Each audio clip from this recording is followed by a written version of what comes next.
Friends, इस video में हम तेनालीराम की कहानी नली का चमत्कार शेयर कर रहे हैं। एक बार राजा कृष्णदेव राय अपने दरबारियों के साथ बातचीत कर रहे थे। चर्चा के दौरान अचानक ज्ञान की चर्चा शुरू हो गई। महाराज कृष्णदेव राय के दरबार में राजगुरु से लेकर कई दरबारी तेनालीराम से ईर्ष्या करते थे।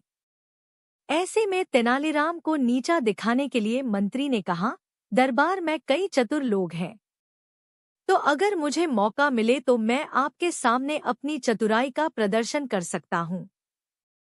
महाराज कृष्णदेव ने आश्चर्यचकित होकर पूछा, मंत्री जी के बारे में क्या? तब सेनापति ने कहा, महाराज, मैं आपको बताता हूँ कि मंत्री क्या सोचते हैं।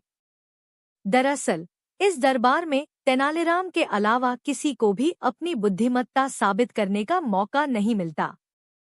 हर बार तेनालीराम की बुद्धिमत्ता के लिए प्रशंसा की जाती है।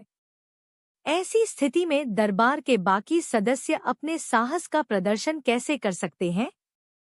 महाराज कृष्णदेव राय को सेनापति की बातें सुनकर एहसास हुआ कि दरबार में सभी लोग तेनाली के खिलाफ हैं। उसके बाद महाराज कुछ देर तक चुप रहे और मन ही मन सोचने लगे। तभी महाराज की नज़र मूर्ति के सामने जलती हुई धूप बत्ती पर पड़ी। जब महाराजा ने धूप बत्ती देखी तो उन्होंने अपने सभी दरबारियों का परीक्षण करने का फैसला किया। उन्होंने तुरंत कहा, सभी दरबारियों को अपनी बुद्धिमत्ता साबित करने का मौका अवश्य दिया जाएगा। जब तक सभी दरबारी अपनी बुद्धिमत्ता साबित नहीं कर देते, तेनाली हस्तक्षेप नहीं करेगा। यह सुनकर दरबार में मौजूद लोग खुशी से झूम उठे। उन्होंने कहा, ठीक है महाराज, क्या आप हमें बता सकते हैं कि हमें क्या करने की जरूरत है? राजा कृष्णदेव राय ने अगरबत्ती की ओर उंगली दिखाकर कहा, मेरे लिए 2 हाथ धुआं लेकर आओ। जो यह काम कर सकेगा वह तेनालीराम से भी अधिक चतुर माना जाएगा।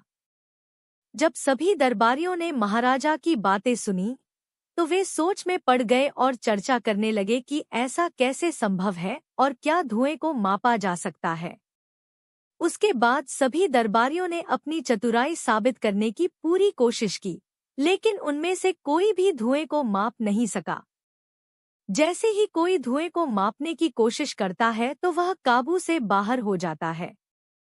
जब सभी दरबारियों ने हार मान ली तो उनमें से एक ने कहा, महाराज, हमारी राय में धुएं को मापा नहीं जा सकता। हाँ, यदि तेनाली ऐसा कर सकता है तो हम उसे अपने से अधिक चतुर मानेंगे, लेकिन यदि वह ऐसा नहीं कर सकता तो आपको उसे उसी तरह देखना चाहिए जैसे हम देखते हैं। राजा मुस्कुराए और बोले, क्यों तेनालीराम, क्या तुम तैयार हो इसके बाद? तेनालीराम ने अपना सिर नीचे कर लिया और कहा, महाराज, मैंने हमेशा आपके आदेशों का पालन किया है। इस बार भी मैं निश्चित रूप से ऐसा ही करूंगा। इसके बाद तेनालीराम ने अपने नौकर को बुलाया और उसके कान में कुछ कहा।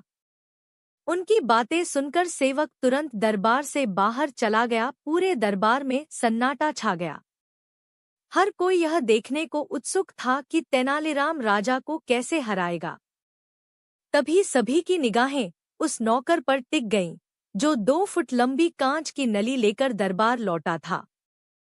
तेनालीराम ने इस कांच की नली का मुंह अगरबत्ती से निकलने वाले धुएं पर रख दिया। कुछ ही देर में पूरी कांच की नली धुएं से भर गई और तेनाली ने तुरंत नली की गर्दन पर कपड़ा रखकर उसे बंद कर दिया और नली को महाराज की ओर घुमाकर कहा, महाराज, यह लो 2 हाथ धुआं। यह देखकर महाराज के चेहरे पर मुस्कान आ गई। उन्होंने तेनाली से नाली ली और दरबारियों की ओर देखा। तेनालीराम की बुद्धिमत्ता देखकर सभी का सिर शर्म से झुक गया। दरबार में कई दरबारी ऐसे भी थे जो तेनालीराम का सम्मान करते थे।